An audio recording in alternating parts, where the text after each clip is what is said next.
Primeiramente, eu gostaria de agradecer a todos os professores, professor Daniel, professora Aida, professora Priscila, né, pela disponibilidade em participar dessa banca. Professor Daniel e professora Priscila já participaram da banca de qualificação do Diego, né? E agradeço mais uma vez aí todos os conselhos enfim, tudo aquilo que foi colocado, e agradeço pela participação hoje. Eu queria agradecer também a equipe da Ambra, que organizou, né, toda a banca, né, fez os convites, enfim, né, então gostaria de agradecer. Nós vamos iniciar então, deixa eu checar aqui, já está sendo gravado o nosso evento. Então eu passo a palavra para o Diego, né, para que ele possa fazer a sua apresentação. Ele tem 30 minutos. Nós já fizemos aqui um teste do PowerPoint, aparentemente está funcionando. Nós vamos ver se agora, ao vivo, né, a coisa funciona também. Diego, você tem então 30 minutos para a sua apresentação. Boa noite a todos. Eu queria agradecer a presença dos integrantes da banca, doutora Ida, doutora Priscila, doutor Daniel, e do meu orientador, professor Douglas, bem como a equipe da Ambra. Eu vou só fazer uma pequena introdução. Meu nome é Diego, sou o mestrando de hoje. A minha dissertação é na área do direito internacional privado, fazendo a conexão com o direito notarial, mais especificamente com o notariado como instituição. E com o objetivo de afunilar o trabalho, a gente parte do direito internacional privado notarial. Nós tivemos bastante dificuldade, porque há pouco material de direito específico de direito internacional privado notarial no Brasil. E o capítulo 1º ele parte dessa conexão, dessa abordagem, como uma premissa necessária para se afunilar adiante e incidir sobre as sucessões internacionais ou sucessões transnacionais, conforme nós denominamos no título do trabalho. E a gente percebeu que as sucessões transnacionais no Brasil também têm uma abordagem bastante cômoda, se assim poderemos afirmar. Por isso que o título do trabalho é do Direito Internacional Privado Notarial às Sucessões Transnacionais, entre a unicidade e a fragmentação no Brasil. A unicidade das sucessões transnacionais seria um ideal previsto em lei, encontra até hoje inspiração no regulamento comunitário na União Europeia de 2012, citado no trabalho, e a abordagem plurima, fragmentada, que é a abordagem, diríamos, não vou dizer unânime, mas quase unânime, preponderante no Brasil. Eu vou pegar os slides aqui e vou partilhar com a banca, se me permite, por gentileza.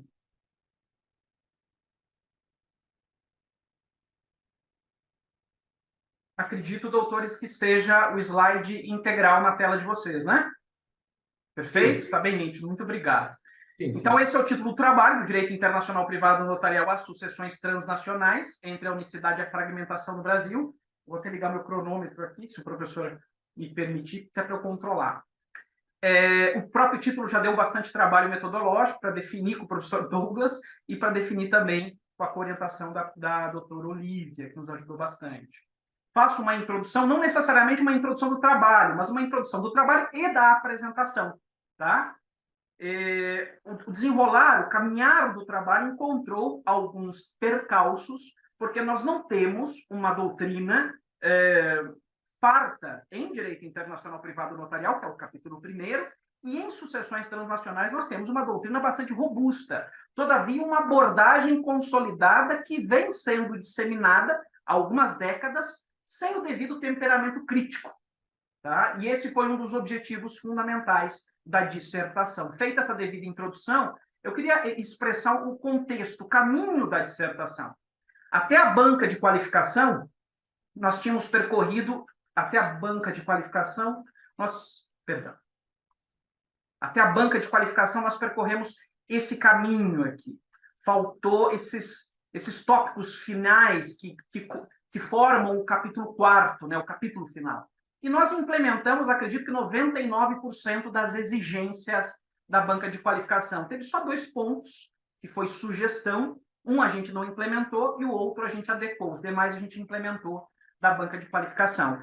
E o trabalho, ele parte do notariado como instituição, que é uma doutrina de direito notarial consolidada no Brasil, todavia consolidada dentro do direito interno. O notário, ele é uma autoridade com envergadura exclusivamente nacional.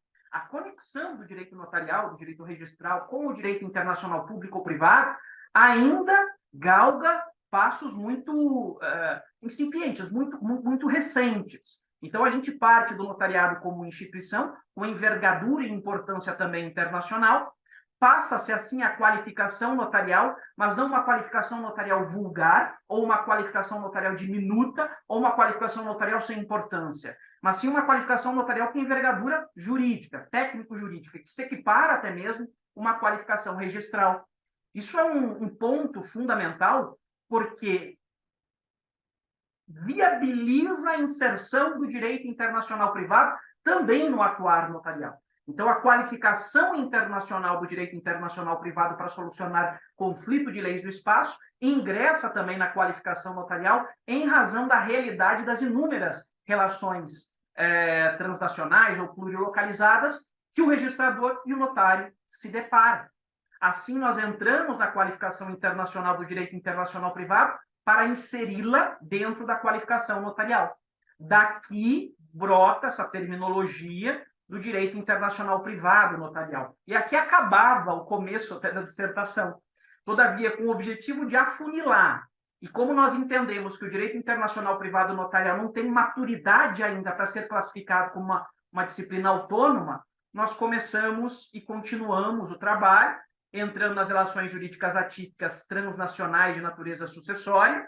No capítulo 2º, abordamos as sucessões transnacionais a partir da lex domicilio unitária, lembrando que a nossa, não digo obsessão, o foco é destacar o elemento de conexão e o seu viés, o objetivo unitário, tendo a sucessão mortis causa como algo unitário, que tem uma envergadura maior, não pode ser relegada a simples conceitos de soberania, por exemplo. Então, a gente tenta revalorizar, revisitar e reler o Instituto da Sucessão Transnacional, sob a lente do direito internacional privado notarial. E eu deixo bem claro, espero de coração que eu tenha sido claro na introdução e na conclusão, que a nossa meta não é valorizar a lex domicílio, a lei domiciliar. Nós podemos até mudar isso com autorização, com mudança legislativa posterior. Pode ser a proximidade, pode ser a nacionalidade. Hoje é um elemento de conexão que não é adotado no Brasil. Mas é para deixar bem claro que o elemento de conexão domicílio não é ele propriamente que nós defendemos, mas é sim o seu caráter unitário, né? O objetivo de preservar a natureza jurídica da sucessão transnacional. E então, nós vamos, dentro desse contexto e dentro desse caminhar, para o capítulo 3º, onde nós trabalhamos a lex situs fragmentária e entendemos, aqui nós lançamos uma inferência, que a lex situs, que deveria ser aplicada tecnicamente sobre os bens individualmente considerados, ela tem uma forte incidência sobre a sucessão transnacional no Brasil. Esse é o capítulo 3º, que foi o mais fácil de escrever, o mais fácil de fazer, porque é onde se acha a doutrina com tranquilidade, se acha doutrina e jurisprudência com tranquilidade. Então, aqui nós temos, até colocamos ele como capítulo 3º de forma estratégica, porque se ele viesse no começo, eu acredito que ele seria muito tentador, ele roubaria a cena. O objetivo não era fazer com que ele roubasse a cena, porque o juízo plurime fragmentado, né, dos juízos sucessórios, ele é acatado há muitas décadas com certa facilidade no Brasil. Então, nós colocamos como capítulo 3º, e lá no capítulo 4º, já num aspecto conclusivo, retomando, por exemplo, o capítulo 1º aqui, a gente retoma aspectos práticos da qualificação notarial internacionalizada, que é uma qualificação notarial técnica, que insere a qualificação internacional do direito internacional. Por isso que optamos com a finalidade didática de nomear a qualificação notarial internacionalizada, porque ela incorpora também a qualificação internacional, a solução do conflito de leis no espaço. E, juntamente com esse ponto, que tem forte conexão com o capítulo 1º, nós tentamos potencializar a unicidade sucessória por meio de um entendimento que vem aos poucos ganhando terreno de equalização dos bens e direitos no inventário e na partilha, que nós chamamos de um entendimento intermediário. E aqui a gente retoma o capítulo 3 e retomamos o capítulo 2. Esse seria o contexto, o caminho que a dissertação tomou, desde a qualificação até a conclusão. Aqui alguns aspectos metodológicos que eu reputo importante. A delimitação do tema tem como objetivo, justificativa, mas o tema em si é o direito internacional privado notarial, manejado pelo notário e não pelo juiz, porque o direito internacional privado no Brasil, classicamente, ele tem, não classicamente, mas de forma quase unânime, ele é endereçado ao juiz, de forma expressa. Manuais e cursos de direito internacional privado endereçam ao juiz. E sua aplicação na atualidade, quanto às sucessões transnacionais, conforme perspectivas da unicidade e da fragmentação no Brasil. Nós tentamos aqui atender aos 4 aspectos metodológicos da delimitação do problema, que seria o quando, o que, o como e onde. E dessa delimitação do tema, nós chegamos à definição do problema. A partir da conexão do direito internacional privado com o direito notarial, como explorar e compreender as sucessões mortis-causas com elementos relevantes, sucessões transnacionais, pelo viés do direito internacional privado notarial, manejado pelo notário, dentro de uma qualificação jurídica, qualificação notarial internacionalizada, confrontando as perspectivas da lex domicílio unitária e da lex situs fragmentária, de maneira a se encontrar um caminho intermediário. Dentre os objetivos, eu não vou ler todos, mas dentre os objetivos, eu destaco a necessidade de maior conexão do direito internacional com o direito notarial. Afunilando na dissertação, nós optamos pelo direito internacional privado e o direito notarial. Como explorar o instrumental do direito internacional privado sobre as sucessões transnacionais, confrontando essa unicidade com a preponderância plurima e com o fim de inferir um caminho intermediário, equalizante, destacando, no capítulo 4º, os principais aspectos da qualificação notarial que nós indicamos como uma qualificação notarial internacionalizada. Na verdade, nós poderíamos falar em qualificação internacional notarizada ou qualificação notarial internacionalizada. Optamos pela qualificação notarial internacionalizada porque partimos do capítulo 1º da instituição notarial como uma instituição autônoma, robusta, com principiologia própria, que tem a envergadura necessária para a qualificação de técnico-jurídica, para manejar o direito interno, para manejar o direito nacional, mas também elementos estrangeiros relevantes, mas também elementos do direito internacional privado. Dentre as justificativas, destacamos a pujança multidisciplinar do próprio direito internacional privado, a internacionalização do direito notarial e da atuação do tabelião de notas, que hoje, por exemplo, celebra escrituras públicas em que tem que controlar a aquisição de imóveis rurais por estrangeiros, isso é direito internacional privado registrado. Hoje, instrumentaliza escrituras públicas de sucessões transnacionais de estrangeiros. E até um ponto que eu citei na dissertação, hoje nós temos o sistema do e-notariado, que é um sistema eletrônico que permite assinaturas à distância. Claro que devem ser respeitados alguns elementos de competência, mas hoje tem sido cada vez mais comum no tabelionato de notas lavrarmos escrituras à distância, em que alguém em Portugal, Emirados Árabes, eu já fiz pessoalmente várias escrituras da Espanha, Estados Unidos, Portugal, vários lugares em que alguém está localizado no exterior. Dentre as justificativas, eu destaco também a busca por caminhos incomuns dentro da qualificação notarial e a realidade das sucessões transnacionais sobre o atuar notarial. Prova disso é o recente item 106.5 das normas de serviço do Estado de São Paulo, que é o Código de Normas do Estado de São Paulo, que é um código quase que modelo a nível nacional, que trata exatamente do direito internacional privado notarial, porque esse capítulo 16 é destinado ao tabelião de notas e normatiza de forma expressa o direito internacional privado notarial e sucessório. Dentre o referencial teórico, eu pretendo não ser maçante aqui, até por causa do tempo, mas eu destaco que nós temos hoje uma doutrina notarial, uma doutrina de direito internacional privado, bastante consolidada ao tratar as sucessões transnacionais dentro daquele juízo fragmentado, ou fragmentário, do capítulo 3º. Isso é muito tranquilo, diria até quase pacífico na jurisprudência. Temos algumas decisões dissonantes que foram citadas na dissertação, mas o referencial teórico ele parte desse entendimento consolidado da instituição notarial, da qualificação notarial e da forma como são tratadas as sucessões transnacionais. A partir desse estado da arte, a partir dessa situação consolidada, nós tiramos uma perspectiva crítica. Primeiro, conectando o direito internacional privado com o direito notarial, essa conexão expressa. Isso praticamente não tem referencial teórico sobre isso. No Brasil, não tem.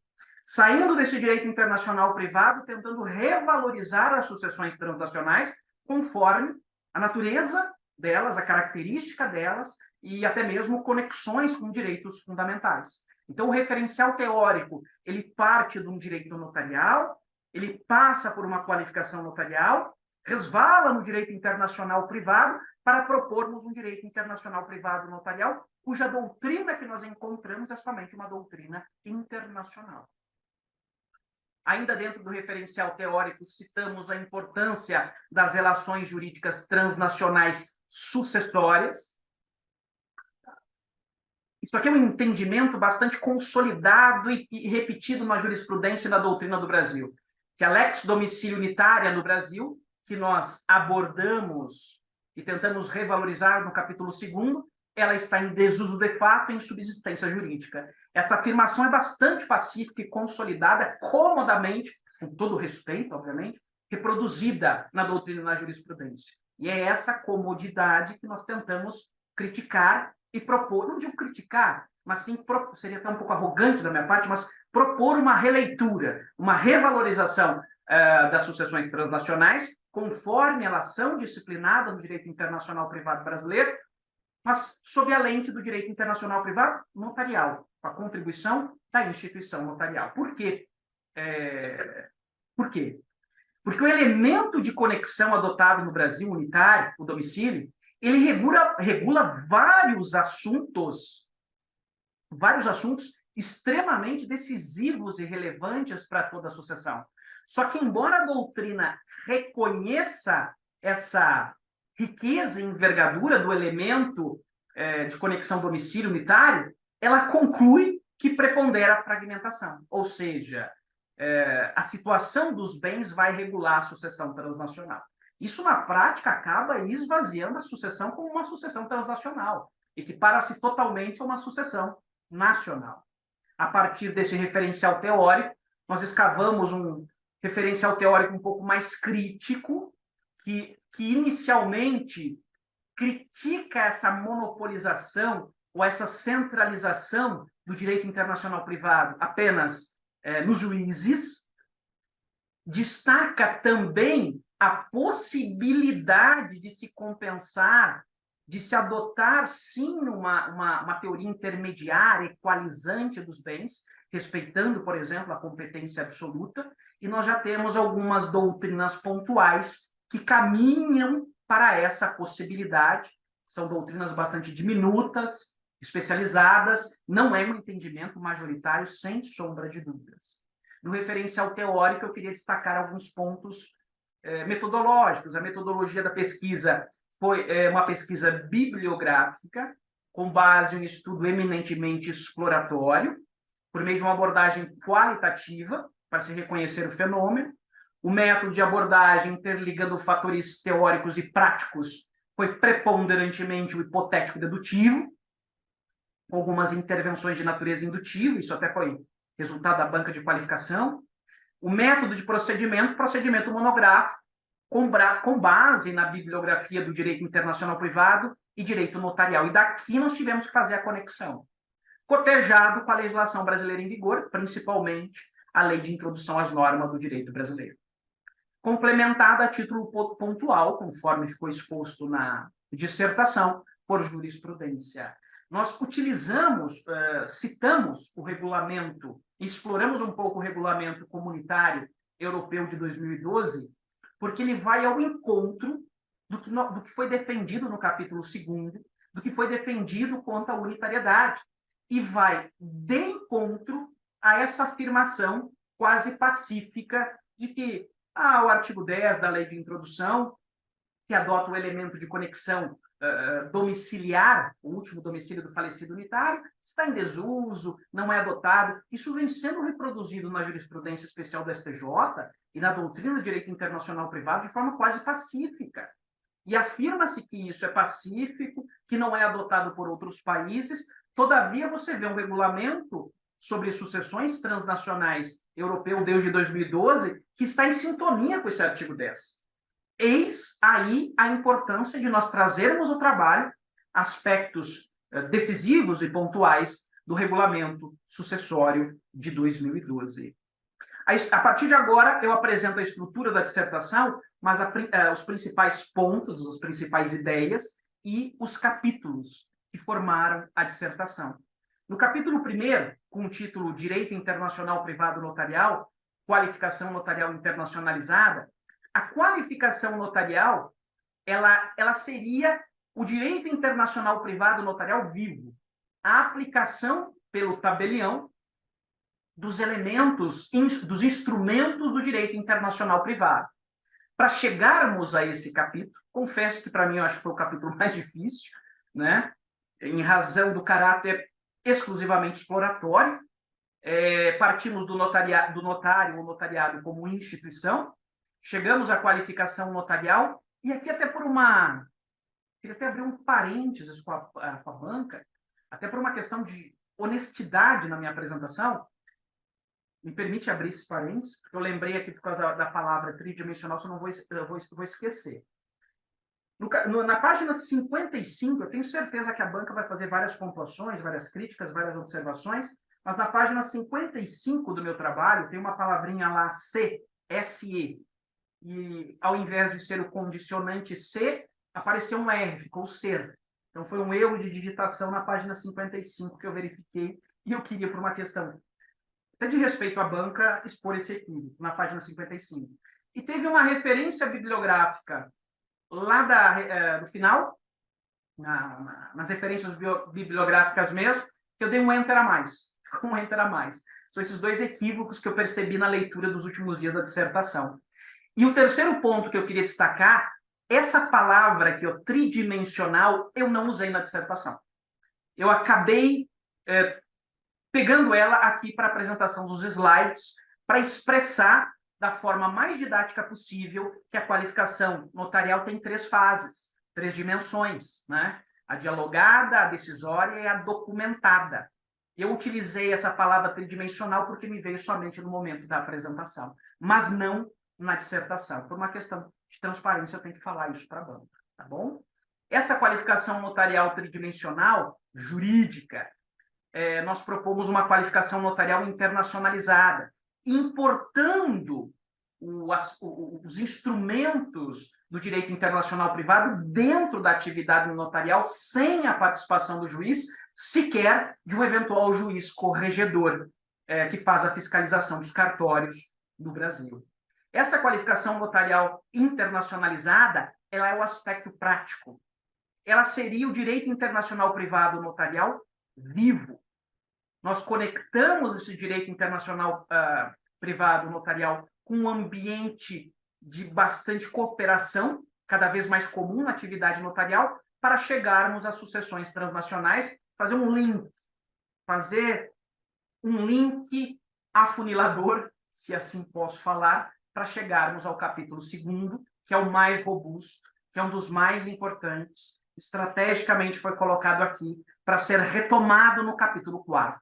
No capítulo 1, nós abordamos especificamente as sucessões transnacionais a partir da lex domicílio unitária, prevista de forma expressa no artigo 10 da Lei de Introdução às Normas do Direito Brasileiro, no relegado, no despretensioso, no ignorado artigo 10 da Lei de Introdução às Normas do Direito Brasileiro, que, na minha concepção, hoje pode ser, com perdão do uso da palavra, ressuscitado, se nós compararmos, por exemplo, com a inspiração vinda do Regulamento Sucessório Comunitário de 2012. Nós abordamos inicialmente o Instituto Sucessório, a sua conexão com o elemento de conexão da lex domicílio unitária, a importância de se ter um tratamento unitário. Por isso que nós pegamos a unicidade e classificamos, ou não diria classificamos, mas separamos em uma unicidade material, que diz respeito à aplicação da lei material a toda a sucessão, uma unicidade patrimonial, que engloba todos os bens, há uma unicidade nacional, que não tem tanta importância do trabalho, aqui foi citada apenas para fins didáticos, e uma unicidade transnacional. A unicidade transnacional, ela engloba essa unicidade material, para aplicação da lei material, e todos os bens dentro do Monte Mor.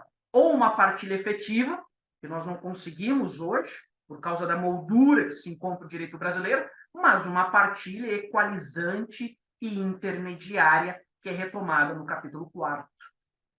Para chegarmos a essa conclusão, nós fazemos uma análise da unicidade do artigo 10 da Lei de Introdução. É um artigo ignorado, desvalorizado, é um artigo relegado a terceiro, quarto, quinto plano. E destacamos a importância de se respeitar a unicidade sucessória no Brasil. Como isso é importante para evitar a sonegação de bens, respeitar a igualdade na partilha, direito de filhos, inclusive filhos menores. Então, não é simplesmente a situação dos bens que pode determinar toda a conjuntura de uma sucessão transnacional. E aqui nós destacamos a unicidade máxima, que seria a unicidade transnacional, a importância de aplicar a lei material a toda a sucessão, a englobar todos os bens, inspirando-se no modelo comunitário sobre sucessões transnacionais. O capítulo 3º, eu confesso que foi o mais tranquilo de fazer. E ele é muito sedutor. Com esse objetivo, e como a gente vai do capítulo 3º para o capítulo 4º conclusivo, estrategicamente nós optamos por colocar aqui o capítulo 3º, que é a abordagem das sucessões transnacionais do Brasil, a partir do juízo fragmentário, fragmentado, ou plurimo, seria uma lex situs fragmentária. A perspectiva internacional da lex situs, que diz respeito somente aos bens, a perspectiva processual da competência absoluta. Hoje se faz no Brasil a junção desses valores e princípios, o que gera, o que nós acusamos, de forma expressa criticamos, uma espécie de lex situs radical de perspectiva sucessória, sem previsão na lei de introdução às normas do direito brasileiro, gerando algumas consequências negativas e nefastas. Uma delas, que nós citamos no trabalho, é uma espécie de quimera sucessória patrimonial. Nós temos a ciência de bens, muitas vezes são bens móveis, muitas vezes envolve partes maiores e capazes com a ciência desses bens, que sequer podem fazer a devida compensação ou equalização, porque no Brasil se adota a lex situs radical de perspectiva sucessória. Aí abordamos, dentro de um ponto conclusivo do capítulo 3º, a fragmentação máxima, aspectos principalmente nefastos que gera no ordenamento jurídico brasileiro, mesmo sendo o entendimento prevalecendo. Chegamos no capítulo 4º, que já é um capítulo conclusivo. Esse capítulo 4º ele é dividido em duas partes. Primeiro, a propositura de uma perspectiva intermediária e equalizante, que foi extraída do juízo da unicidade e da fragmentação. Está aqui o título do trabalho. Foi extraída do que nós escrevemos no capítulo 2º e no capítulo 3º. Então, a equalização de bens, essa perspectiva intermediária, ela foi extraída do contrabalanço entre a unicidade e a fragmentação, capítulo 2º, capítulo 3º, título do trabalho. Ela atende minimamente o regime do artigo 10 da Lei de Introdução. Esse entendimento faz com que a lex situs, a lei de situação dos bens, seja técnica e corretamente aplicada aos bens individualmente considerados. Esse entendimento também gera efeitos positivos. Alguns deles, ele combate aquela cisão, aquela divisão impositiva e plurima dos juízos sucessórios, mesmo contra a vontade de partes maiores e capazes. Ela combate a desigualdade entre herdeiros, ou ao menos tem o objetivo de combater, e a desigualdade entre os quinhões, levando à inventariância e colação de todos os bens para equalizar e dosar os bens e direitos e patrimônios dentro do Monte Mor, mantendo-se a lei material domiciliar sobre toda a sucessão, mantendo a sua pretensa unicidade.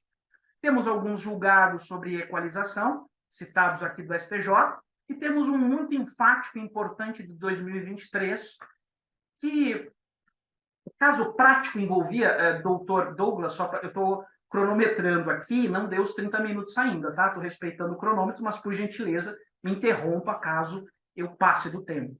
Tem esse julgado de 2023 muito importante, que, embora se trate de doação, visa preservar a legítima e de forma expressa adota uma teoria equalizante e intermediária.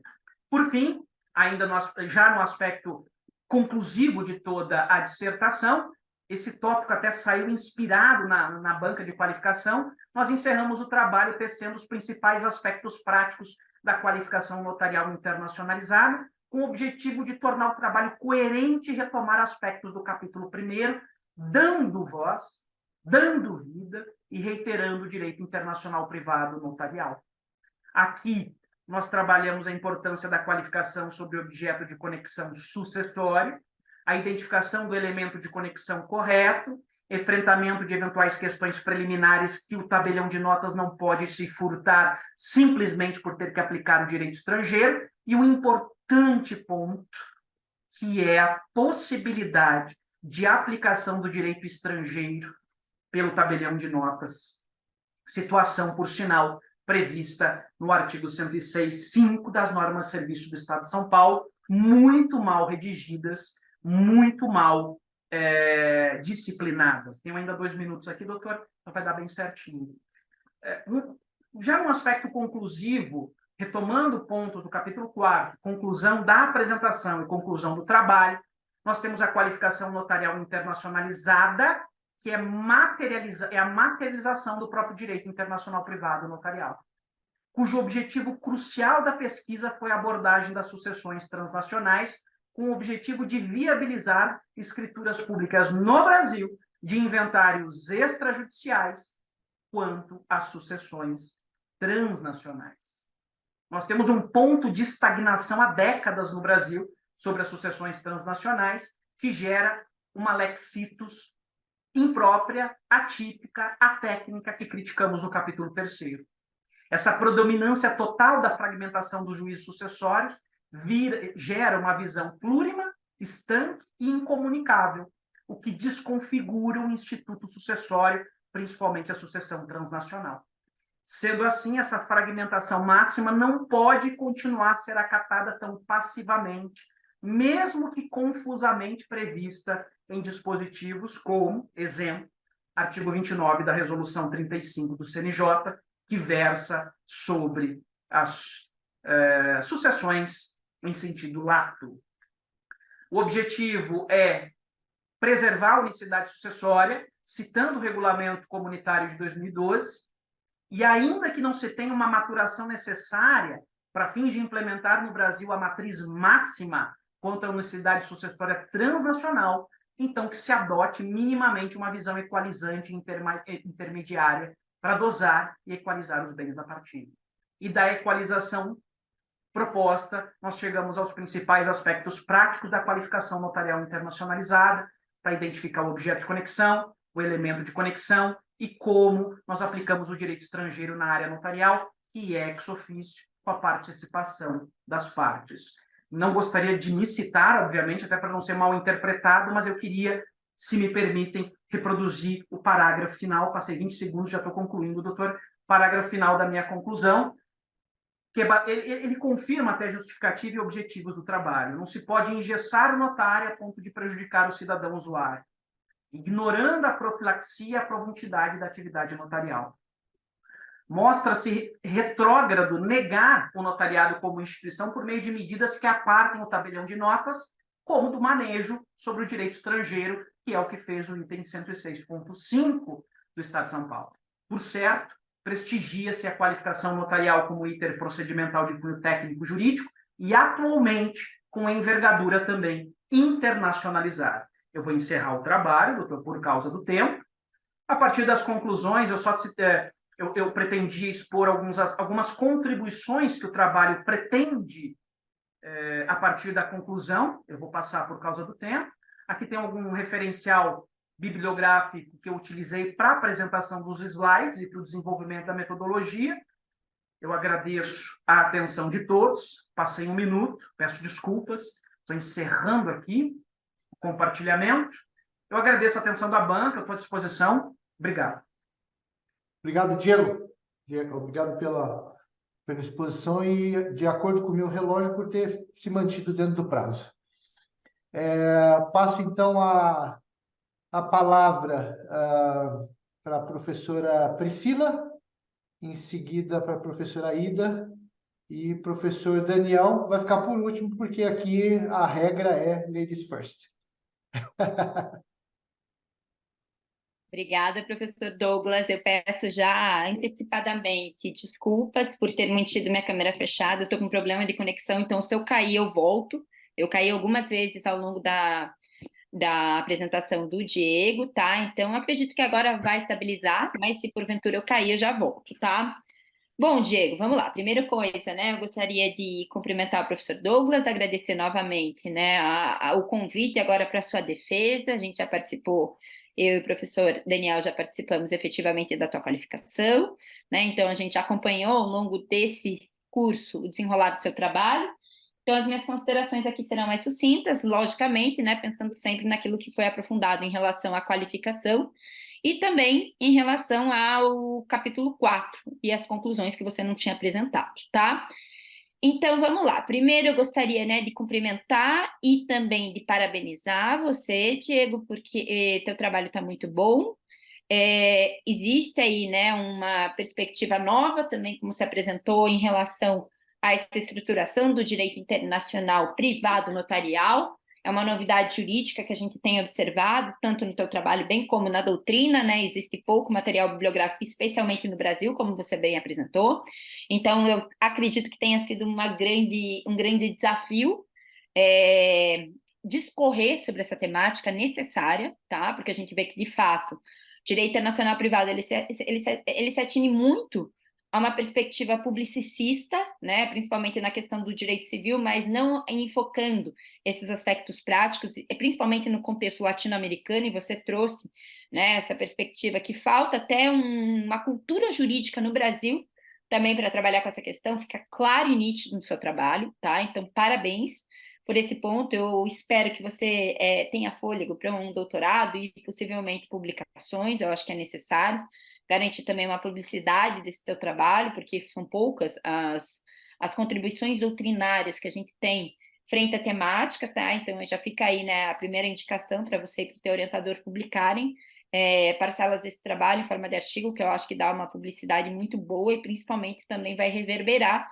frente ao campo acadêmico a necessidade de se aprimorar essa técnica internacionalista das relações privadas e, principalmente, também fazer com que outras pessoas despertem, né, para essa questão e enfatizar a importância, né, porque a gente vê muito essa perspectiva teórica, mas não vemos a prática também, tá? Então, parabéns. E aí, passando para alguns aspectos práticos e formais do seu trabalho, tá? Eu gostei muito, depois eu vou para conteúdo, principalmente do capítulo 4. Eu gostei muito, tá? E aqui vou retomar o que eu falei em relação à tua qualificação. Gostei muito que você alterou alguns pontos importantes do teu trabalho, tá? Principalmente as referências que você até tinha argumentado que não estavam completas, agora estão completas, tá? Eu gostei muito também que você fez essa interligação entre América Latina e Europa, destacando os principais pontos, efetivamente, de diferenciação da construção dos elementos de conexão entre esses dois ambientes regionalizados, que a gente sabe que são tão caros para o direito internacional privado, tá? Também gostei que você alterou algumas palavras, né? Enfim, que a gente falou em relação à moderna, e eu falei para você falar um pouquinho de contemporânea, pensando no DIPRI, tá? Então, parabéns. E principalmente aí eu preciso destacar, né? Gostei muito, tá? Que você trouxe o André de Carvalho Ramos para a tua dissertação, tá? Eu vi que você foi além do livro que eu tinha indicado. O André hoje ele é um exponencial em direito internacional privado. É muito interessante que a gente nasce no direito internacional público, me coloco aqui, mas a gente vê que a prática está no privado, né? A gente acaba migrando, e hoje o André de Carvalho Ramos ele é um referencial no Brasil, Então, parabéns, também retirou, né, Cortes de Brasília, que eu tinha batido um pouco né, nessa tecla para não utilizar, porque está uma outra ideia. Também trouxe bibliografia de direito constitucional tributário, tá? Gostei bastante. Enfim, mas o que me deixou feliz mesmo foi a questão da referenciação ao André de Carvalho Ramos, porque a gente que trabalha com direito internacional sabe da importância do André, né, para essas pesquisas e para essa prospecção do direito internacional privado, tá? Mas vamos lá. Agora, em relação à questão do teu capítulo 4, vou enfocar aqui, porque o capítulo 1, 2 e 3, eu estou super satisfeita. Eu já tinha feito minhas considerações e você atendeu a todas elas, tá? Eu fui bem rigorosa em relação efetivamente à análise, né? Eu estou né, com as minhas considerações abertas, página por página, então tá ótimo, tá? Tua introdução também tá muito boa, tua conclusão também. Mas vamos lá. Eu acho, primeiro ponto, tá? A tua escrita está muito boa, a tua escrita é extremamente formalística. Eu só vou dar uma dica aqui para você, talvez, tá? E aí é por aspecto pessoal mesmo, experiência pessoal. Talvez, a depender da revista que você vai publicar, utilizar um vocabulário um pouco mais, vamos lá, acadêmico e menos juridiquês, tá? Eu falo isso porque eu já tive problemas também, principalmente em relação a título, em relação à utilização de alguns termos que a revista pediu para eu trocar, tá? Porque, assim, a academia não se coaduna com aquele vocabulário que a gente utiliza na nossa prática advocatícia, a nossa prática jurídica, né? E no meu caso, enfim, eu até utilizei alguns termos mitológicos e falaram, não, Priscila, você não pode utilizar. Então, cuidado só com essas questões para a qualidade do teu trabalho de defesa, de dissertação, tá? Não tem problema nenhum. Estou prospectando porque eu acho que você tem que publicar esse trabalho, tá? Em diversas revistas para garantir a publicização e principalmente garantir também um fator de impacto grande, né, frente à tua extensa pesquisa. Aí, eu gostei muito, tá, de como você utilizou o Instituto da Transnacionalidade, porque por mais que para você, tá, pelo menos me pareceu, seja lógico, a gente tem um problema muito grande de direito internacional que as pessoas tendem a confundir transnacionalidade com internacional, né? Então, assim, você se utilizou de uma maneira perfeita da transnacionalidade, e aí eu te parabenizo, tá? Porque não é fácil se utilizar e compreender que esse termo não é sinônimo de internacional. Então, parabéns, tá? E aí vamos para algumas questões, tá? E algumas questões que eu vou ter que, né? Enfim, não é crítica, mas é pensando no aprimoramento e justamente alguns questionamentos que eu tenho para você. Na página 104, você fala que a lexitus tem uma utilização, né, uma referenciação de forma radical. O que seria essa forma radical? Eu achei meio, vamos lá, radical a utilização dessa palavra. E você não explica. Tem duas outras passagens que você também se utiliza de forma radical, e eu acho que quando você utiliza essa palavra, né, essa locução, né, de forma radical, você precisa explicar, para justamente não dar a ideia de uma arbitrariedade, de uma ilegalidade, de uma ilegitimidade do instituto, tá? Então eu pergunto para você, é a minha primeira arguição, o que você quer dizer, tá? Em relação ao lex situs de forma radical, tá? Já que você não expôs no trabalho, tá? A página 105, eu achei que ficou faltando uma menção à obra doutrinária, tá? Eu achei que ficou muito extenso o que você apresentou, sem ter um baseamento teórico, tá? Mas, enfim, isso aí pensando numa prospecção de trabalho, tá? Aí, na página 106, eu tenho um monte de questionamento, tá? Primeiro tem um problema ali, mas é digitação, só para, enfim, para você dar uma olhada, você fala sistema jurídico latina, né? Sistema jurídico latina. É nítido erro de digitação, não compromete a qualidade do teu trabalho, mas é só, né, para dar esse toque, porque passa mesmo, tá? Eu sei que passa. Você fala em direitos humanos fundamentais. Diego, o que é isso? Tá? O que é esse instituto? Direitos humanos fundamentais, tá? E onde que esse instituto está previsto? Você pontua esse instituto, você não explica e você não traz nenhum documento que corrobore com essa ideia. Eu acho que, daí eu te pergunto, onde é que estão previstos esses direitos? E o que são direitos humanos fundamentais? Tá? Eu acho que seria super interessante você apresentar, por assim dizer, ao menos de forma exemplificativa, um documento que corrobore com a sua passagem. Tá? Então fica aí três questionamentos. O que são direitos humanos fundamentais? Onde estão previstos esses direitos? E, exemplificativamente, você me citar um documento que vem corroborar com a intersecção do teu trabalho, tá? Aí, são poucas considerações, tá? Na página 107, você cita que os campos doutrinário e jurisprudencial esvaziam o Instituto das Sucessões Transnacionais. Mas você não apresenta nenhum exemplo que corrobore com a sua passagem. Então, eu te pergunto, você pode apresentar aqui ao menos um exemplo de cada instituto supracitado, tanto do campo doutrinário quanto jurisprudencial, que esvazia o Instituto da Sucessão Transnacional? Eu acho que até jurisprudencial, forçando um pouco a barra, você apresentou em momento posterior, mas doutrinário eu não observei, tá? Então, eu queria que você me exemplificasse aqui. Aí, eu entendi, tá, o que você quis dizer com monismo. Só que o monismo, ele nasce como instituto do direito internacional público. Você se ateve ao radical latino da palavra. Você não se ateve ao instituto do direito. Então, eu acho que caberia, sim, uma nota de rodapé, você explicando o que é esse monismo. Porque monismo não é, para o direito internacional, o que você expôs na tua obra, tá? Então, eu acho que caberia, sim, porque a primeira vez que eu li, e eu procurei no teu trabalho se você trouxe essa explicação, você não trouxe, eu falei, meu Deus do céu, mas cadê o monismo aqui, né?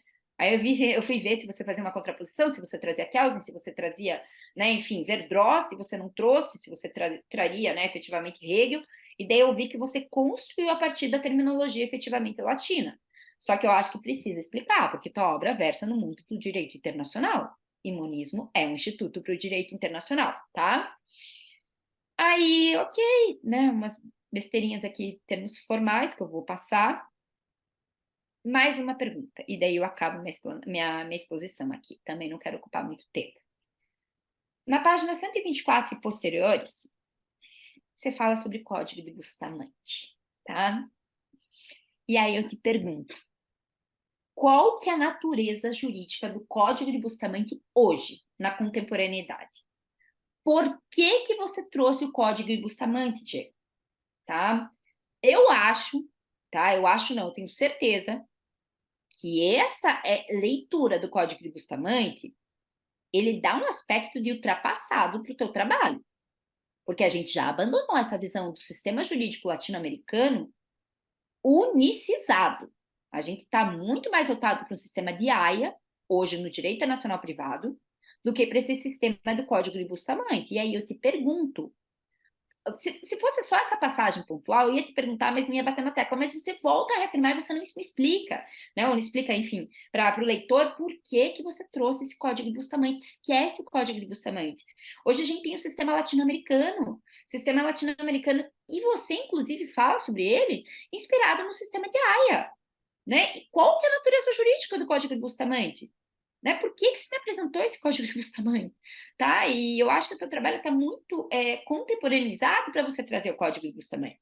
Mas, enfim, são essas minhas considerações, né? Eu fui mais breve, até por conta que você atendeu, felizmente, todas as arguições que eu fiz na banca de qualificação, tá? Mas eu tenho essas pontuações que eu queria que você me esclarecesse, tá? E, novamente, parabenizo você e parabenizo o seu orientador pela qualidade do teu trabalho, principalmente, né, pelo desafio que deve ter sido escrever esse trabalho, né? Porque eu sei que o tema é muito novo, a gente que trabalha com direito internacional, a gente não está habituado a ver essas temáticas mais afuniladas dentro do direito internacional privado.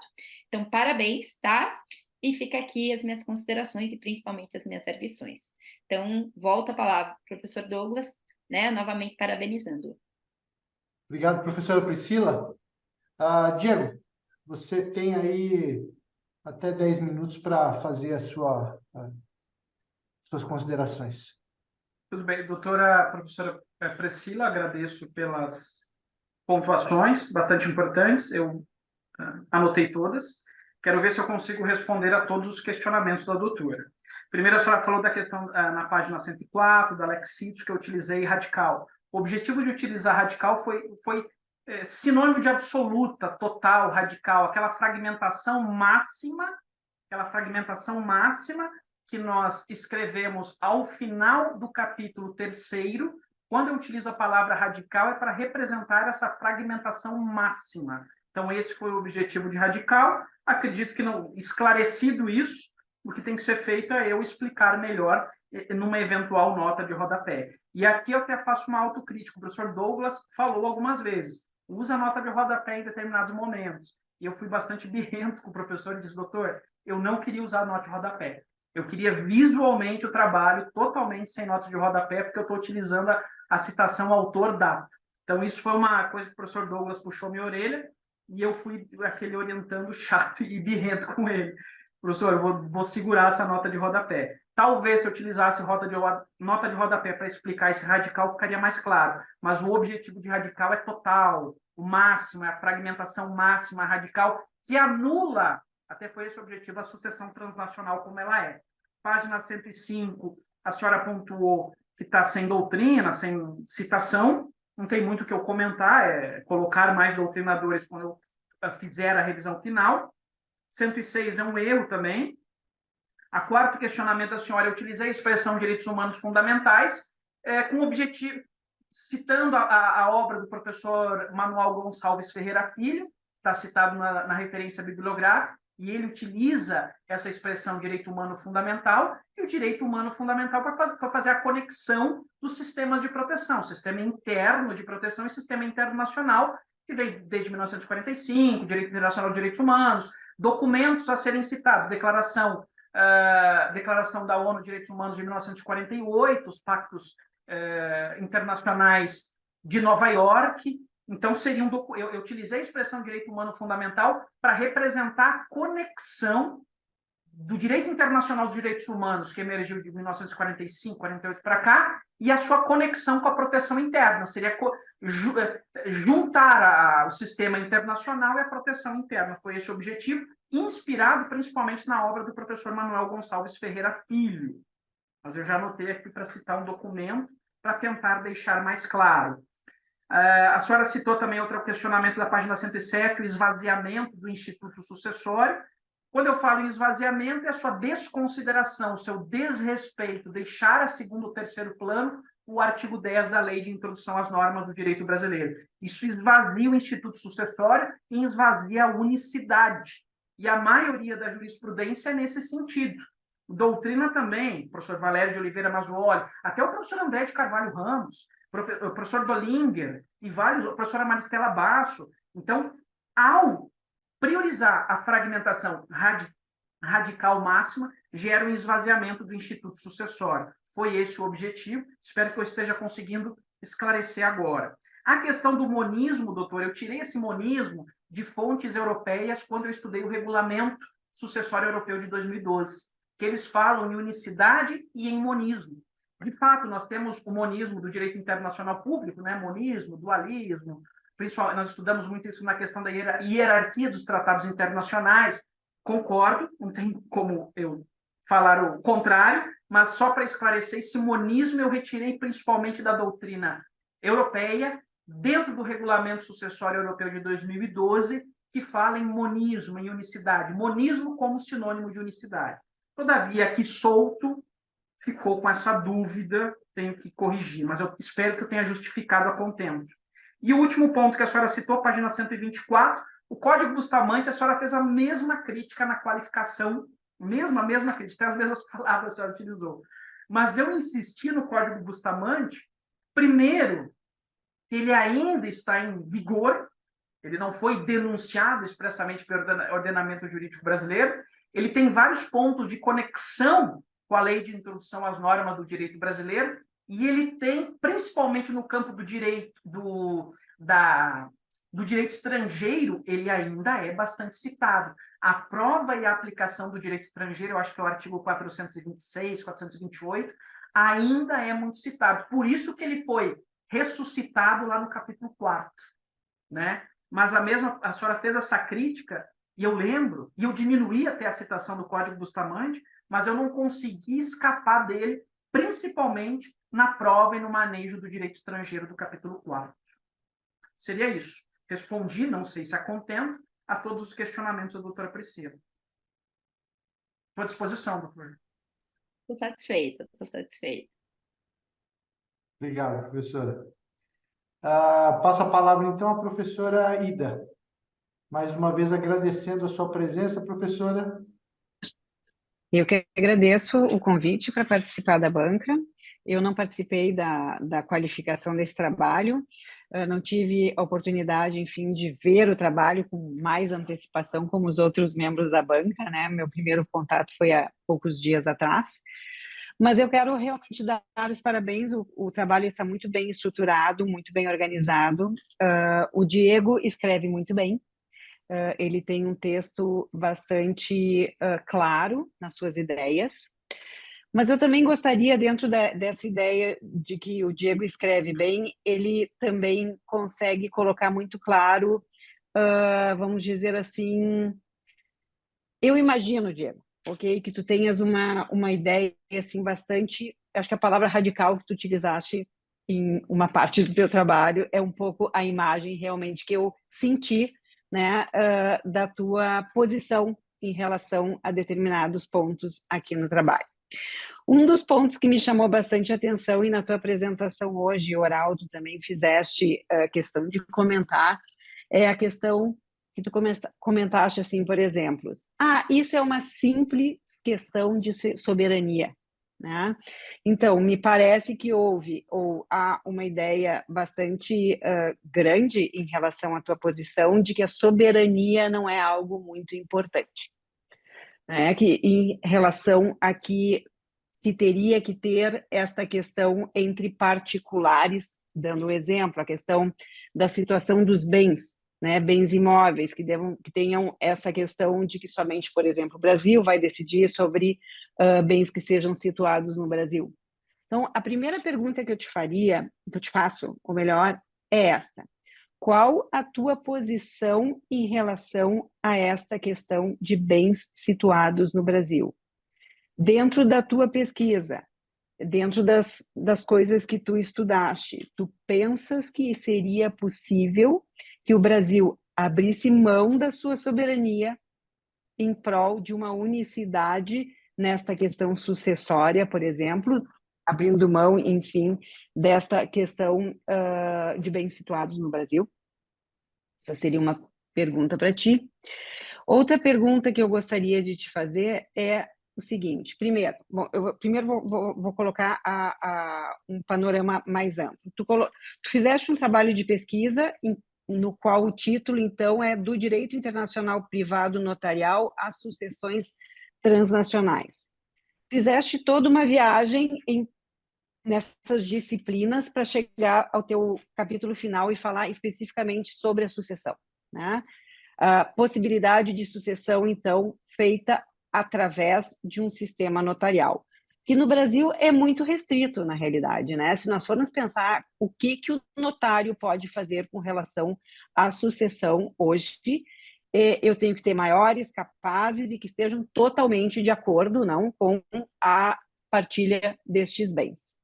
Então, qual seria o papel que tu vislumbras deste notário hoje dentro desta esfera em que tenha bens fora do Brasil ou pessoas que não sejam brasileiras? Tá? Qual seria a tua sugestão? Porque, pelo que eu li no teu trabalho, na realidade não existe nenhum tipo de norma, não existe nenhuma lei no Brasil que trate sobre a matéria, a não ser esta sugestão, norma de serviço do Estado de São Paulo, é isso, né? Que faz uma sugestão e ainda com alguns equívocos. Então, dentro da tua ideia, qual seria hoje o alcance ao qual o notário poderia, enfim, trazer uma solução para um caso concreto desta natureza? Mais uma questão que eu gostaria de te comentar é a seguinte: página 105, a professora que fez o comentário antes de mim fez um comentário a respeito de algumas palavras que tu utilizaste dentro do teu texto. Me chamou a atenção uma aqui, da página 105, que tu utilizaste o verbo putrefazer. Então, é uma questão de escolha, mas eu acho que tu poderia, enfim, trocar essa palavra por uma palavra mais bonitinha, vamos dizer assim. E teria mais um erro de digitação que eu vislumbrei aqui na tua página 136, seria no 4º parágrafo, que tem aqui a internacionalização do direito e a globalização da econômica. Eu imagino que seja economia.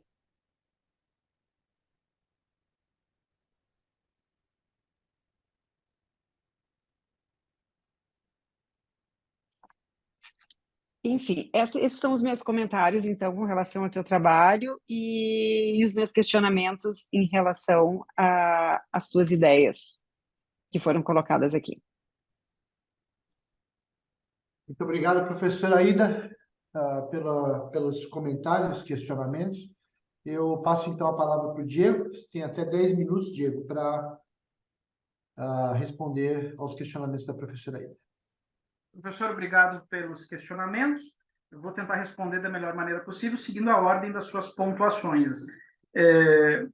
A senhora colocou alguns pontos iniciais aqui, cabe a mim implementar, mas quanto ao questionamento, a senhora perguntou sobre essa questão dos bens imóveis no Brasil, né? Exatamente com base nessa perspectiva da competência absoluta, das normas de ordem pública do artigo 17 da Lei de Introdução, comungados esses dispositivos com o artigo 8º da Lei de Introdução, que gera uma lex situ sucessória. E por isso que eu falo que esvazia o Instituto da Sucessão Transnacional. E existe um campo, eu até desenvolvi 2 tópicos sobre esse item, mas eu tirei da dissertação porque ela estava tomando uma envergadura, ela partiu do maior, ela foi afunilando, mas quando começou a afunilar, eu já comecei a ir para o artigo 221 da Lei 6.015 de 73, que trata do registro de imóveis, do registro público. E lá nós temos um artigo 221, o artigo 221 trata dos títulos que podem ingressar no registro de imóveis, para registrar um imóvel localizado no Brasil. Um desses títulos é a possibilidade de ato notarial escritura pública estrangeira. E isso está desde a década de 70.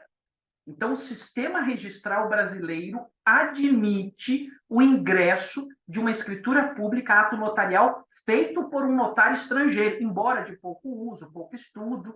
E eu até fiz um tópico sobre isso, escritura pública e competência absoluta, relação, e um tópico desse artigo 221. Só que daí já iria para um direito internacional privado registral. Aí a dissertação começou a abrir. Mas vai ao encontro do seu questionamento. Eu acredito que é plenamente possível o ingresso de uma escritura pública estrangeira que verse sobre imóveis no Brasil. Abrir mão do direito social no Brasil. Seu primeiro questionamento. Segundo questionamento.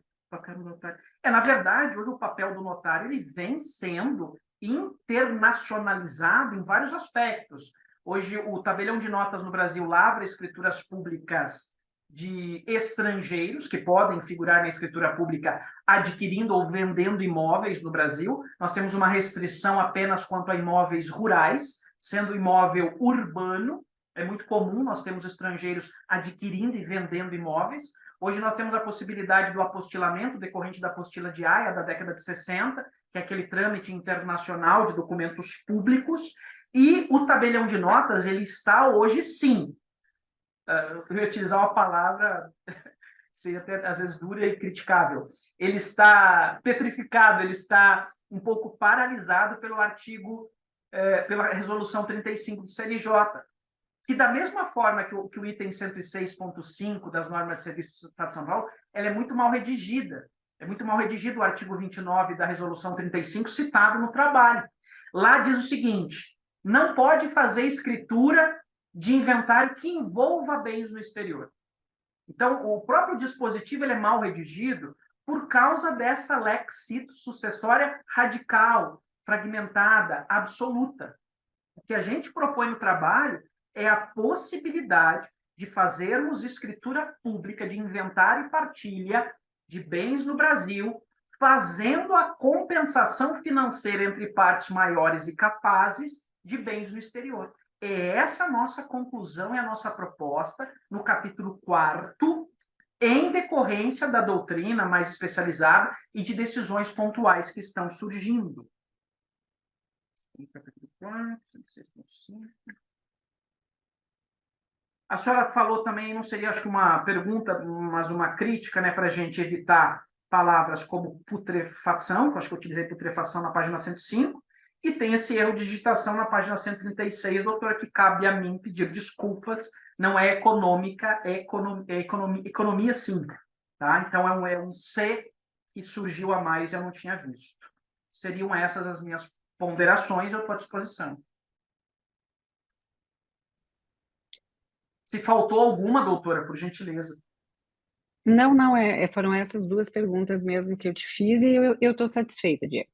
Obrigado, Muito doutora. obrigada. Obrigado, professora Aida. Obrigado pelas observações. E aqui eu reforço a minha orientação no sentido de que algumas notinhas de rodapé poderiam ter ajudado a esclarecer algumas desses questionamentos.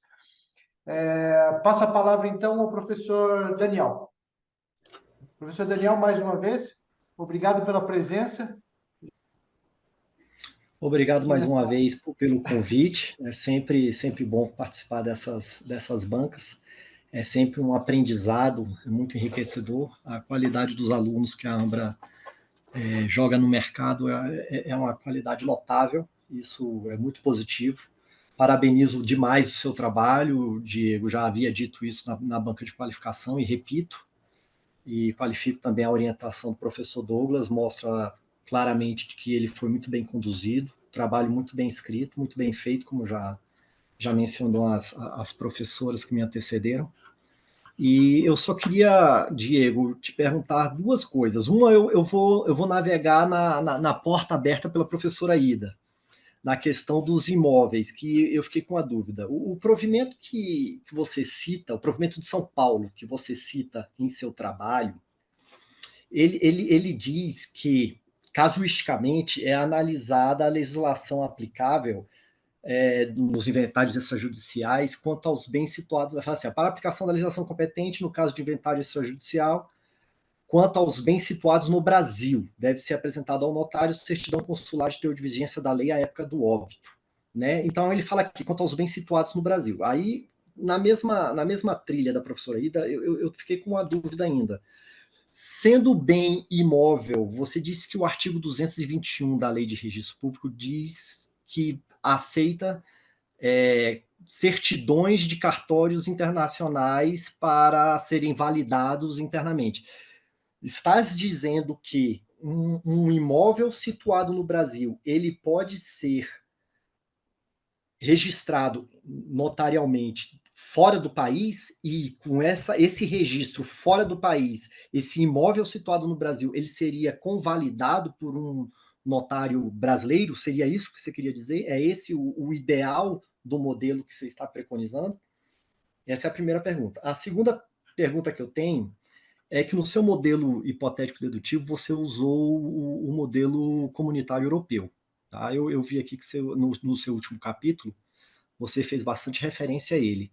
E lá na página 110, você diz que o modelo do comunitário europeu, deve ser esse regulamento de 2012, né? Certamente, a fonte, ele propõe uma unicidade total, mas a sua proposição é uma proposição intermediária, que não se coaduna de forma completa com essa unidade total, que você diz em seu trabalho que é o ideal.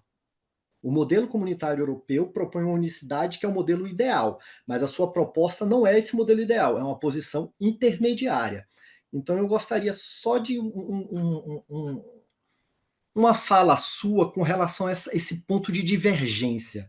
Se a unicidade total do modelo europeu é o modelo ideal, por que nós não poderíamos, então, aperfeiçoar o trabalho no sentido de convergir com aquele modelo ideal? Por que a posição intermediária seria a solução mais propícia para o sistema brasileiro nas suas relações transnacionais?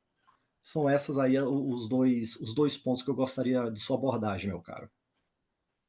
Posso responder, doutor? Sim, por favor. Doutor Daniel, agradeço. Me ajudou bastante na banca de qualificação também.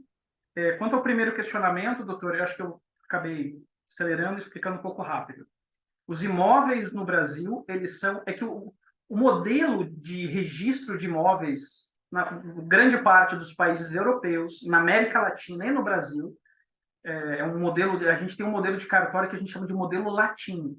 O nosso modelo de registro de imóveis é um sistema de título e modo. Então, tem que ter um título e um modo, tem que ter uma escritura e um registro. Então, tem que ter um título e um modo. O imóvel no Brasil, ele somente pode ser registrado na matrícula daquele imóvel lá de São Paulo, imóvel de São Paulo, ele vai ser registrado em determinado imóvel de São Paulo. Ele não pode ser registrado fora do território brasileiro.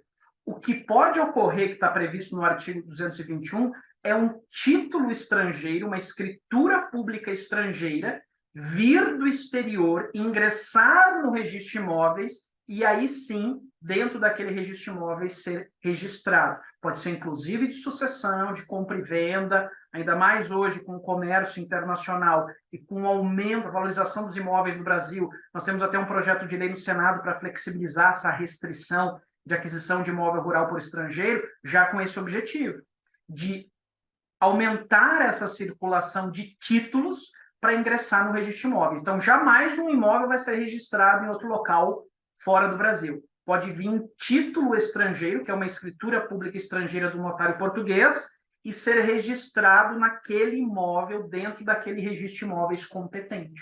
Então, uma coisa é o título e o modo. E o artigo 221, ele trata do título. É uma escritura pública estrangeira que pode registrar no registro de imóveis competente, lá em Campinas, por exemplo, Salvador, que seja. Tá? Essa questão do que o senhor perguntou do artigo 221, registro fora, é que nós adotamos o sistema de título e modo. O segundo questionamento que o senhor fez do regulamento comunitário de 2012, página 110. No capítulo 2º, nós temos a revalorização ou a reconsideração do artigo 10 da Lei de Introdução às Normas do Direito Brasileiro. Por isso que nós citamos e insistimos na citação do Código Bustamante. E é lá no capítulo 2 que nós temos um estudo bem mais profundo do Regulamento Comunitário Europeu de 2012. Ele tá principalmente no capítulo 2, porque lá nós tratamos da unicidade máxima, lá nós tratamos da inspiração da unicidade máxima nesse Regulamento Comunitário de 2012, é capítulo 2. Ele é novamente citado no capítulo 4 para fazer essa distinção. Ó. O ideal seria nós termos a unicidade transnacional total, essa unicidade máxima. O modelo comunitário, ele é de fato ideal. Como nós não temos essa envergadura normativa ainda no Brasil, e como eu propus uma prática, uma qualificação notarial internacionalizada na prática, eu precisava propor algo de imediato, eu precisava solucionar de imediato, e a solução imediata seria essa perspectiva equalizante e intermediária. Espero que com essa minha explicação tenha ficado mais claro. Por isso que eu fiz essa distinção. Eu citei o Regulamento Comunitário Europeu muito no capítulo 2 e retomei um pouco no capítulo 4, porque a unicidade total transacional é uma meta real no modelo na União Europeia. Ideal ainda, uma meta a ser alcançada no Brasil, porque a gente não tem robustez normativa para isso. Já que a gente não tem uma robustez normativa para isso, já que não tem nenhuma decisão, uma fonte do Mercosul, já que não tem um tratado internacional expresso em âmbito latino-americano adotando a unicidade, então eu proponho de imediato, de forma prática, um meio termo, que é a proposta equalizante intermediária, que poderia já hoje ser implementada numa escritura de inventário e partilha. Espero que eu tenha respondido a contento seus questionamentos. Estou à disposição. Respondeu sim. Obrigado, agradeço. Obrigado. Obrigado, professor Daniel, pelas considerações. Não havendo mais questionamentos, então, eu, o professor Daniel, a professora Priscila e a professora Aida, nós vamos sair dessa sala, tá certo? Nós vamos para uma outra sala para fazer a deliberação. Aqueles que estão aqui conosco, por favor, permaneçam. Nós vamos retornar assim que a deliberação for finalizada. Ok? Até já.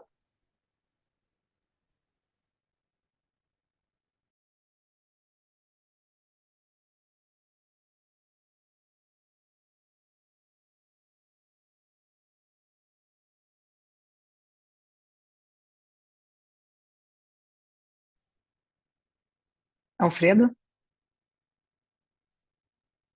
Ida, você recebeu o segundo link? Não, Não? Uau! não. Tá, deixa eu pegar aqui. Eu já te mando aqui no.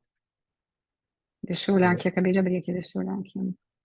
Dá uma Não, olhada recebi aí, ver só se tem esse. alguma coisa, mas senão eu te mando aqui no. Mudou de É, número de WhatsApp ou é o mesmo? tu pode me mandar para o meu e-mail, Uhum. idadeluca71@gmail.com. Tá. Deixa eu só pegar aqui qual é o link. Só confirmar ele aqui, aí eu já te mando. Tá, obrigada. Tá? Mas eu tô procurando aqui, eu já te mando, rapidão. Hum, Meeting. Douglas Costa, deixa eu ver aqui qual é o link da sala dele. Já descobri onde é que eles estão, só pegar o link aqui.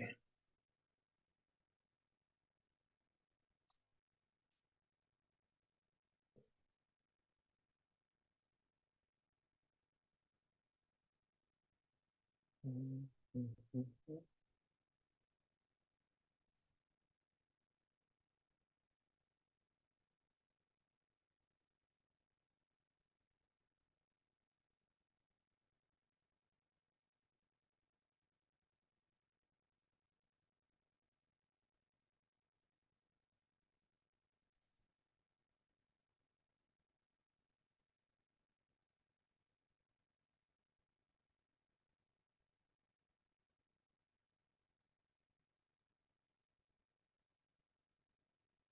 Enviei aqui para você, Ida. Deve demorar um pouquinho.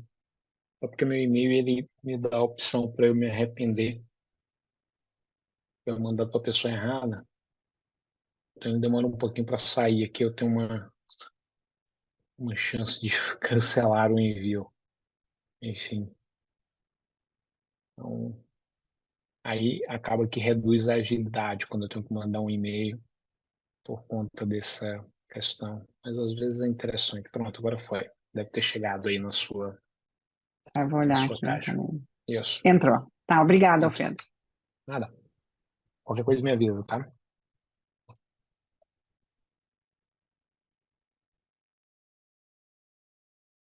E aí, Paulo Anderson, vocês têm câmera para ligar? Ou não? Não em câmera? E aí, Paulo, tudo bem? Como é que tá essas terras do sul do Brasil? Oi? Acho que tá no mudo aí, não tô te ouvindo. Agora um pouco mais secas, depois de muita chuva, né? Ah, boa. Tragédia aqui, mas Boa, melhorando. começando a entrar num verãozão por aí.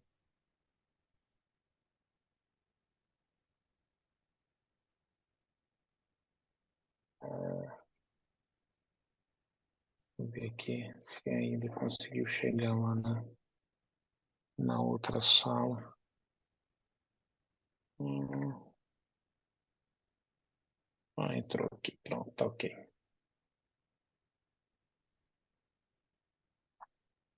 E você, Anderson, tá onde? Eu tô aqui em Sorocaba, São Paulo. Sorocaba, boa. Tá quente aqui, viu? Nossa, tá um Tá calor quente? hoje. Nossa, É, hoje fez um calor danado aqui, viu? boa. Boa. Quantas bancas dessas você já assistiu, Anderson? E essa aqui é a sexta. Uau, assistiu muitas, então. Ah, Tudo tem de final oportunidade. ou algumas de qualificação? Não, eu assisti duas qualificações. Não, assisti três qualificações e essa aqui é a terceira final. Ah, Complexo, né? Então, é, quando estamos estudando aqui, vamos até para ter. Como eu tô no início ainda, né? Estou no segundo módulo, né? Então, é. Você ai- tá num ainda esquema, o Paulo tá tô. em A outro. a cabeça tá ainda fervilhando se é esse tema mesmo que eu vou continuar ou não, né? Então, tem que Uhum. buscar Não, mas ideias, é né? tema, o tema dá para mudar, mas é bom você participar das bancas para você adquirir tranquilidade com a estrutura. Quando chegar seu dia, fica melhor, mais tranquilo. Boa. Sorocaba. Sorocaba é um lugar que eu não conheço. Ah, 80 quilômetros de São Paulo. É, já fui Tem, algumas vezes em São Paulo, já fui em São José dos Campos, outras cidades, mas Sorocaba não. tem 730 mil habitantes. Uma cidade grande. Não, a região metropolitana aqui tem 1,5 milhão de pessoas, né? Então, Uhum, é, é uma, é grande, assim. A cidade, assim, não é mais, é uma cidade interior, mas com problemas de cidade grandes, né? Então, uhum. trânsito, tem aula que eu perdi porque eu consegui já em casa, né? Boa, Então, boa. é, Eu já frequento mais a região do Paulo ali. Daí tem a família da minha esposa. Mas tem um tempo já, tem alguns anos que eu não ando por aí. Mas, enfim. De onde é? Oi? Em Porto Alegre, né? A família da minha esposa é de Porto Alegre. Ah, tua esposa é de Porto Alegre. É, exatamente. Então eu ah, já encontrei algumas vezes com o Luiz Paulo aí, aí em Porto Alegre, com a Iris também. Sim, sim, A Ida é de Porto Alegre, mas está morando em Miami agora. sim. A gente tem Orotubá Trilegal. A gente tem um tempo. Não sei, talvez ano que vem eu devo dar uma passada em Porto Alegre. Vamos ver. Eles vão.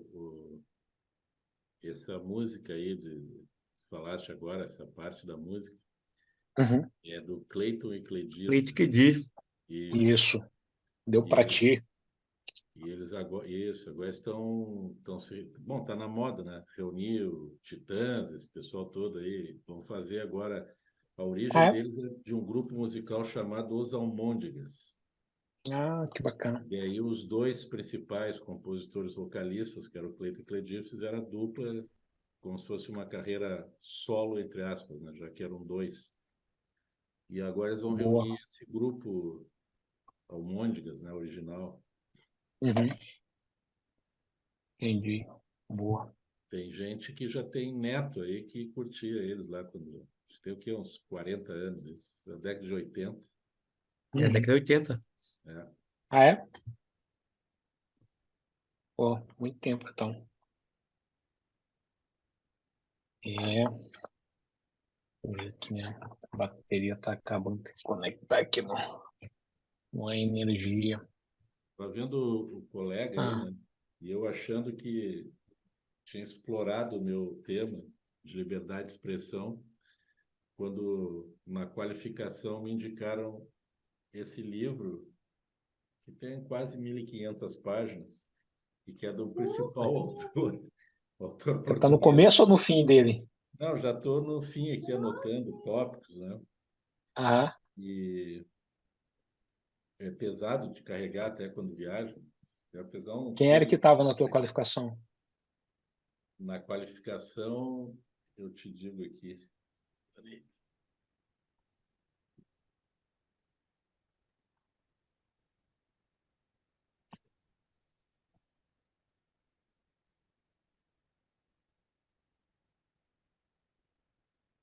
O Juliano Madalena, o Rafael Costa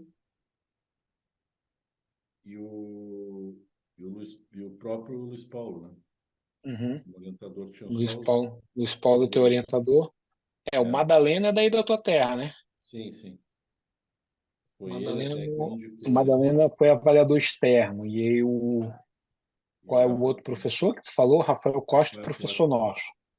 Mas não foi teu professor, né? Não, não foi. É, ele é professor daqui na Ambra, mas ele não deve ter sido teu professor. Não, ele é promotor de justiça, eu acho, em São É, Paulo. é isso, ele é professor nosso, é membro do Ministério Público de São Paulo. Alfredo, Hum. em que Hum. momento que a gente escolhe o orientador, assim? Na hora que tu vai chegar lá na reta final, que você já sabe o que que é a tua dissertação, o teu tema, e a gente Tá. aloca um orientador adequado ao tema que você vai fazer. Na Então verdade, você pode. vocês indicam, então, A direcionam, gente né? indica alguns nomes. Tá. Então, assim, a gente sempre vai procurar algum orientador que seja, na nossa opinião, nossa leitura, alguém que vai contribuir com o teu trabalho positivamente. Então, o que eu costumo dizer é que o melhor orientador é aquele que quer te orientar. Sim. Não adianta muito a É, gente forçar, né?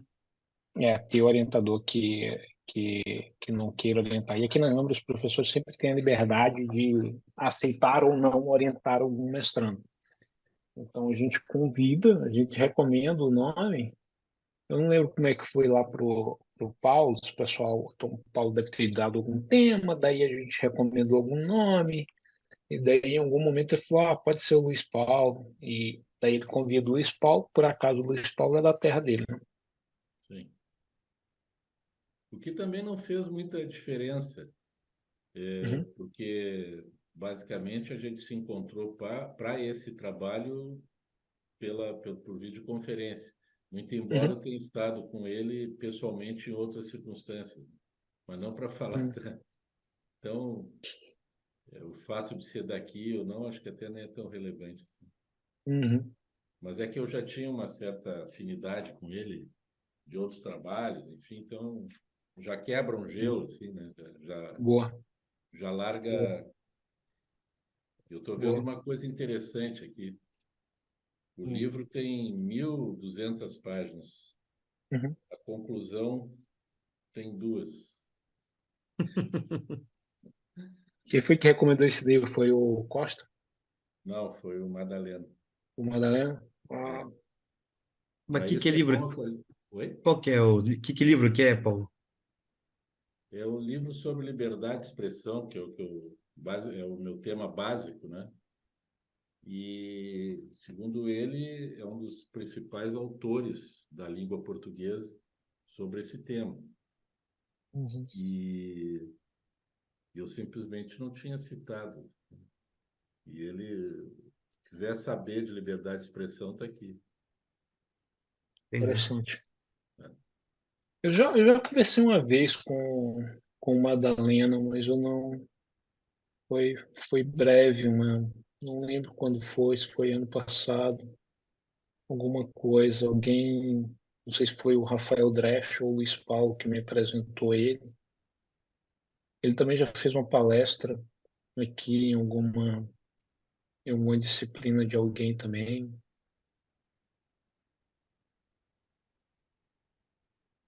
Ele participou também de um debate que a gente fez sobre LGPD. Participou de um debate sobre LGPD que tinha ele, o Rafael Dresch e o Marcos Magalhães. Cada um defende uma teoria da responsabilidade civil na LGPD. Mas a escolha. Não vou atrapalhar aqui, né? Entrando. Mas, enfim, a escolha dos orientadores relacionadas ao tema é bem específica, bem importante. Assim, o outro também, Ah, citando do working, né? Aí uhum, o Madalena disse, eu já li tudo sobre do working. Tem que colocar mais aí, então, mais outra. boa. Do Orkin é um fera, viu? Sim.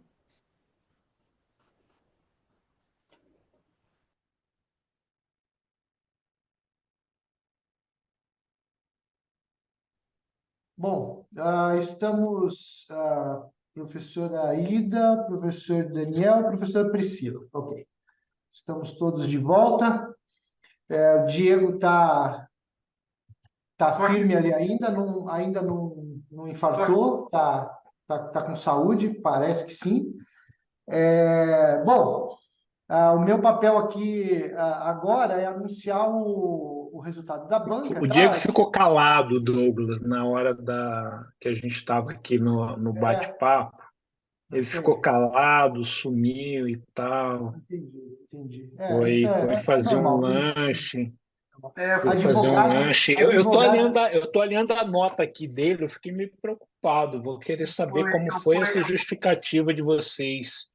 eu fui Enfim, tomar uma insulina na veia rapidinho e voltei. Foi que é papo, isso? voltei. bom, Diego, é com grande prazer que eu anuncio para você que você foi aprovado pela banca, tá certo? Você foi consenso da banca que o seu trabalho, bom, primeiro foi um trabalho difícil porque você, como qualquer pioneiro em qualquer área, né? A gente tem uma dificuldade muito grande em fazer o trabalho porque o referencial teórico ele é limitado, então a gente precisa, né, ir lá buscando, escavando e abrindo o caminho na mata, né, para chegar aonde você chegou. Então, tem essa desvantagem, mas a vantagem é que você consegue trazer aí um tema muito importante, contemporâneo, e que certamente vai trazer uma grande contribuição para o conhecimento científico, né, jurídico, no nosso país. A única coisa é realmente fazer ali os ajustes, né, que foram pedidos pela banca, ou os apontamentos que foram feitos, né, como você pode perceber, né, e eu costumo dizer sempre, quando a gente escreve, a gente escreve sempre para o outro, né? Então a gente precisa se colocar no lugar do outro, né? Porque algumas coisas são muito claras para nós, mas quando a gente coloca no papel e é o outro que vai ler, né? Às vezes aquilo que a gente acha que é we take for granted, né? Como diz no inglês, né? Então, a gente acha que é aquilo e que o outro sabe, ou que todos sabem. Então, você só vai precisar fazer esses esclarecimentos, né, para que os outros eles não tenham os mesmos questionamentos ou as mesmas dúvidas que os integrantes da banca tiveram. Mas fora isso, você está aprovado, parabéns. Obrigado aí pela confiança, né? De me escolher como seu orientador. Foi um prazer e desejo sucesso a você agora nessa próxima etapa, que espero que seja um doutorado, né? Sim, sim. Estava até anotando aqui, né? É isso, professor, eu posso falar? Claro, com certeza. Eu agradeço a atenção de todos, agradeço aos integrantes da banca pela disponibilidade, pelas contribuições, e agradeço ao professor Douglas aí pela paciência e pela orientação. Seria isso, obrigado, viu? Ok. Parabéns, Douglas. Obrigado, obrigado. Parabéns, Diego. Parabéns, professor Douglas. Parabéns, Diego. Obrigado, Parabéns. obrigado. Ok. Parabéns, Diego. Então, com isso eu dou por encerrada a banca do Diego, e mais uma vez agradecendo aos professores que participaram da banca, agradecer também à equipe da Ambra por ter proporcionado toda a estrutura para que a gente pudesse realizar essa banca, e agradecer também aos presentes, né, por terem acompanhado a banca. Muito obrigado, uma boa noite para vocês. Até logo. Obrigado, boa noite. Obrigado. Boa noite. Beijo, Bom dia. Diego. Parabéns. Não foi fácil, nem Parabéns. rápido, nem simples, mas chegou no final. Parabéns. Obrigado, Daniel, por ceder aqui seu tempo, seu conhecimento. Obrigado, Ida. Valeu, Priscila, Alfredo. bom revê-los. Parabéns, Diego. Parabéns, Douglas. Grande abraço a todos. Abraço também ao Paulo e ao Abraço. Anderson que estão aqui conosco.